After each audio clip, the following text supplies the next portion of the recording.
विद्या मंदिर में हम कसम खा रहे हैं, यहाँ पर खड़ा होकर। आज तक मैंने चुनाव में कसम नहीं खाया है। इस बात को आप लोग रिकॉर्ड करके रख लीजिए। मैं शिक्षक हूँ, आप लोग छात्र हैं, विपिन सर जैसे पढ़े और ये विद्यालय है आपका। शिक्षक जैसे नेता को यदि हम राजनीति में लाते हैं, इससे न केवल हमारा शिक्षा का व्यवस्था सुधरेगा बल्कि एक राज्य का, एक देश का सर्वांगीण विकास होगा। ये देखिए पटना का हालत, जो कि आपको दिख रहा होगा कि बारिश के समय किस तरह का हालात हो जाएगा। इस तरह के हालात में कैसे आम लोग चलेंगे, कैसे विद्यार्थी अपना पढ़ाई कंटिन्यू कर पाएगा, कैसे यदि कोई मेडिकल इमरजेंसी हो जाए, यदि कोई महिला प्रेग्नेंट हो जाए तो बताइए उसको कैसे हॉस्पिटल ले जाएगा। इस तरह के व्यवस्था में इस तरह की बदतर हालत यदि बिहार की अभी भी है और वो भी पटना जैसे राजधानी में, तो सोचिए कि और गाँव का क्या हाल होगा, शहरों का क्या हाल होगा। ये नेता, बिहार के नेता जैसे आपको हो गए, एक जो नेता हैं नाम के लिए पासवान जी, वो बोलते हैं कि बिहार फर्स्ट, बिहारी फर्स्ट, लेकिन क्या वो बिहार के लिए क्या करते हैं? बिहार में कितने दिन रहते हैं? चुनावी मौसम में आते हैं, बड़े बड़े बयानबाजी देकर चले जाते हैं और बिहार फर्स्ट, बिहारी फर्स्ट के नाम पर पिछड़े दल के, पिछड़े समाज के लोगों के नाम पर वह वोट लेते हैं। लेकिन विकास किनका करते हैं? किन्हीं का नहीं, केवल अपना विकास करते हैं, केवल अपने लिए बड़ा मंत्री पद खोजते हैं। बेगूसराय के सांसद हैं गिरिराज सिंह, जो कि इस देश के बहुत बड़े वो फूड प्रोसेसिंग मंत्री हैं, लेकिन क्या इस राज्य में एक भी ऐसा यूनिट लगा? नहीं लगा। हमारे जो पासवान जी हैं, चिराग पासवान सर जी, नेताजी, वो है टेक्सटाइल मिनिस्टर, लेकिन क्या वो इस देश में मतलब इस राज्य में एक भी टेक्सटाइल इंडस्ट्रीज लगा पाए हैं? नहीं लगा पाए हैं। क्या यदि यहाँ पर बिहार के किसानों, जहाँ पर कि मखाना सबसे ज़्यादा बिहार में उत्पादन होता है और ख़ास करके मधुबनी में, पूरे विश्व में जितनी मखाना का उत्पादन किया जाता है उसका 90% केवल मधुबनी में उत्पादन होता है, लेकिन मधुबनी के किसान बहुत ही गरीब है। क्यों? क्योंकि यहाँ पर एक भी मखाना का स्टोरेज नहीं है। मखाना को दूसरे राज्य के लोग आते हैं, यहाँ से खरीद के लेके आ जाते हैं और यही मखान फिर से बिहार में 1000 रुपये किलो, 1500 रुपये किलो मिल रहा है। तो क्या इस तरह की चीज़ों पर ध्यान नहीं दिया जा सकता? लेकिन नहीं, यहाँ के नेता आपको जातिवाद में उलझा कर रखेंगे। लेकिन इस तरह के पानी वाले व्यवस्था, जहाँ की घर घर पानी जा रहा है, इस सब व्यवस्था पर उनका कोई ध्यान नहीं रहता। तो आप लोग इस बार जो चुनाव में वोट दीजिए, वो ऐसे नेता को दीजिए जो आपके लिए काम करे, किसी मुद्दे पर दीजिए। जैसे कि उनसे पूछे कि आप हमारे राज्य के लिए, आप हमारे इस ज़िले के लिए, आप हमारे इस गांव के लिए क्या विकास करेंगे। यदि वह आपसे वादा करते हैं कि हम इस तरह का काम करेंगे, तभी आप उनको वोट दीजिए। यदि नहीं करते हैं तो अगली बार उनको लात मार के हटाइए। विपिन सर एक मुखिया रहते हुए इतने काम किए और उस डीएम को वहाँ से तबादला करना पड़ा सरकार को। क्यों? क्योंकि जनता से बढ़ के किसी का पावर नहीं होता है। तो प्लीज़, अभी बिहार में चुनावी मौसम है और अभी ही आपके पास मौका है कि आप अपने राज्य के विकास के लिए आप अपना हक मांग सके, अपनी बातों को रख सके।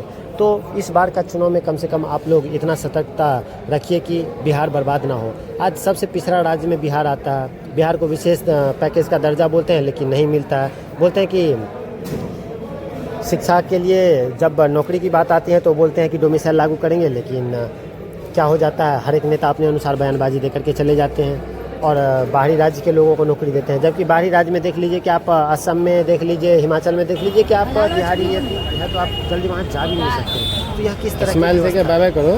तो प्लीज़ यार, आप लोग थोड़ा सा जाइए, नेताओं से थोड़ा कड़वा सवाल करिए और तब जाकर के फैसले। क्योंकि राज्य में बहुत ज़्यादा बेरोजगारी है, बहुत ज़्यादा हालत ख़राब है। आप देख ही रहे हैं कि किस तरह से पानी हर गली, हर मोहल्ला, हर चौराहे पर पानी है।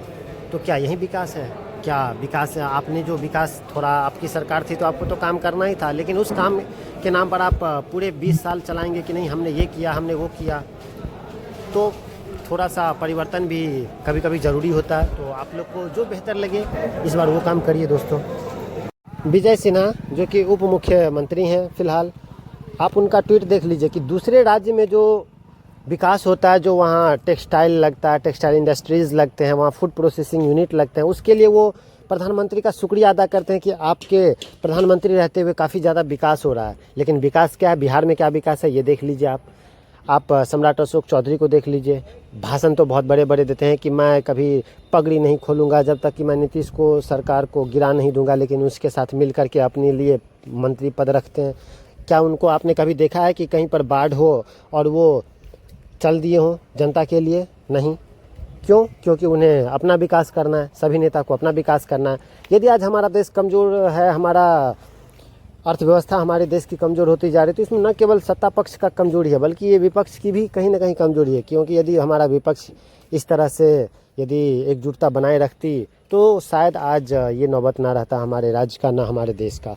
आज डोनाल्ड ट्रंप को देख लीजिए, कितना बड़ा बड़ा भाषण देते हैं, लेकिन बिहारी नेता क्या बोलेंगे, अरे ये विकास हुआ, वो विकास हुआ, ये घंटा विकास हुआ है, देख लीजिए।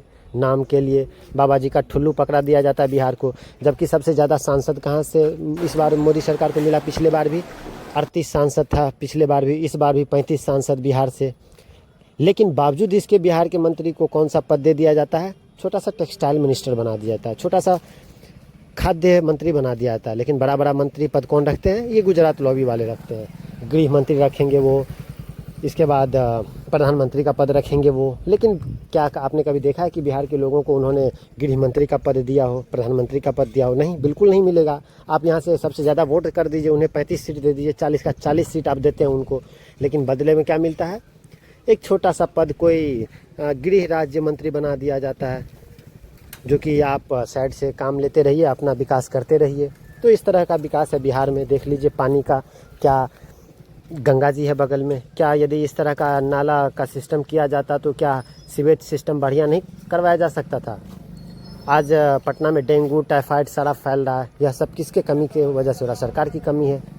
तो थोड़ा सा जागरूक होइए, इस बार वोट का समय है, आप लोग उनको वोट करिए जहाँ पर आपको लगता है कि हमारा विकास होगा। आप पूरे राज्य के लिए मत सोचिए, आप अपने लिए सोचिए पहले कि हमारे अनुमंडल में, हमारे गांव में क्या विकास है, हमारे गांव के लिए कौन से नेता ने विकास किया, आप उनको वोट करिए। फिर यदि आप गांव के लिए सोचेंगे तो एक गांव जुड़ते जुड़ते एक जिला बन जा रहा है, जिला से राज्य बन जा रहा है। तो आप अपने लिए सोचिए कि आपके बच्चे के बेहतर भविष्य के लिए क्या ज़रूरी है, आपके गाँव के लिए क्या ज़रूरी है, आपके समाज के लिए क्या ज़रूरी है, तो उस अनुसार आप वोट करिए। चलिए गैस, तो फिर नेक्स्ट वीडियोज़ में हम लोग मिलते हैं, और तब तक आप देखिए पानी का हालात किस तरह से है, क्या ऐसे सिचुएशन में कौन से मज़दूर जो ठेला पे सब्ज़ी बेचते हैं वो अपना गुजारा कैसे कर रहे होंगे, जो रोड किनारे बैठ कर के मजदूरी करते हैं वो कैसे अपना गुजारा कर रहे होंगे, इनको कौन देखेगा। यहाँ मंत्री सब आते हैं 50-50 गाड़ी का काफिला लेकर के, और खर्च किसका होता है, हम लोग का टैक्स का पैसा। तो ज़रा सतर्क रहिए, समझदारी से रहिए और वोट करिए इस बार बिहार की जनता। आप लोग तो थोड़ा सोच समझ के करिए, क्योंकि हालत देख ही रहे हैं आप लोग कि क्या हाल है।